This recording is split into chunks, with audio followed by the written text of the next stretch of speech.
అంజనాద్రి దాటితే ఏమవుతుంది? శేషాద్రికి వెడతాడు.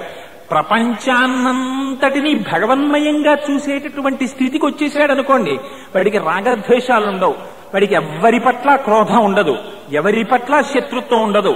భగవద్గీతలో అంటాడు స్వామి, తుల్య నిందా స్తుతిర్మౌని సంతుష్టో ఏనకేనచిత్ అనికేత స్థిరమతి భక్తిమాన్ మే ప్రియో నరః. ఉన్నది బ్రహ్మము తప్ప వేరొకటి లేదన్న వాడికి భయం ఎక్కడి నుంచి ఉంటుంది? తాను కాకుండా ఇంకోటి ఉందన్న వాడికి భయం, దానివల్ల ఏదో ప్రమాదం వస్తుందని. ఉన్నదంతా బ్రహ్మమే అన్నవాడికి భయం ఎక్కడి నుంచి ఉంటుంది? రమణ మహర్షి కూర్చునేవారు, మధ్యాహ్నం భోజనం చేసి వచ్చి సోఫాలో ఇంతలా త్రాచుపం ఒకటి వచ్చేది ఎక్కడి నుంచో వచ్చి ఆయన సోఫా పక్క నుంచి వెళ్ళిపోయి అక్కడే ఉన్న చెట్టు మీద ఎక్కి తిరుగుతూ ఉండేది.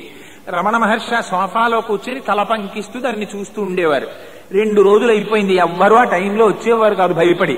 ఆఖరణ 3వ రోజున సూర్యనాగమ్మ గారి దగ్గరికి వెళ్ళి అడిగారు, భగవాన్ మీరంటే ఇంత సంతోషంగా కూర్చుంటున్నారు, ప్రతిరోజు ఈ పాము వస్తోంది మధ్యాహ్నం అయ్యేటప్పటికీ, అందరూ భయపడుతున్నారన్నారు. అంటే మహర్షి ఆశ్చర్యపోయిన అన్నారు, ఏమో వారు ఎందుకు వస్తున్నారో నాకేం తెలుసు, వారు పాము వచ్చిందని కూడా అనరు. వారి దృష్టిలోని భగవానుడు, భగవానుడి కన్నా భిన్నంగా ఏం లేదు, ఆ ఉపాధిలో వచ్చారు వారు.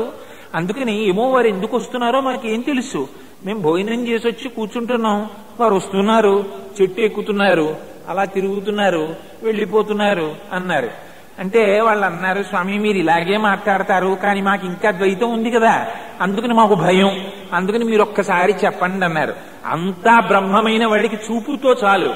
ఆయన అన్నారు, స్వామి మీరు వస్తున్నారు, వీరికి ఎందుకో భయం కలుగుతోందిట, అలాంటప్పుడు తమరు ఎందుకు ఇక్కడికి రావడం, మీరు మా ఎందుకు దయించి ఇక్కడికి ఈ సమయంలో రాకుండా ఉండకూడదా అన్నారు. ఒక్కసారి ఆ పాము కిందకి చూసి చెట్టు దిగి వెళ్ళిపోయింది. ఆనాటి నుంచి రావడం మానేసింది. చిత బ్రహ్మముగా నిలబడిన వాడికి బ్రహ్మముగా అవతల వాళ్ళ భావన తెలుస్తుంది, లేకపోతే ఎక్కడి నుంచి తెలుస్తుంది? కోతి వచ్చి ఏడుస్తోంది, రమణ మహర్షి గబగబా బయటికి వచ్చారు, ఆ కోతి వంక చూశారు, ఈయన కూడా ఏడిచి కండువా పెట్టి కళ్ళొత్తుకున్నారు. కళ్ళొత్తుకుంటే శిష్యులు ఆశ్చర్యపోయారు, కోతి ఏడుస్తోంది, ఈయన ఏడుస్తున్నారు, ఏమైందని అడిగారు. అడిగితే ఏం చెప్పమంటావయ్యా, కోతుల్లో ఒక సాంప్రదాయం ఉంది, సాధారణంగా కోతికి పుట్టినటువంటి బిడ్డలకి బిడ్డలు పుట్టగా మనవలు పుట్టుండగా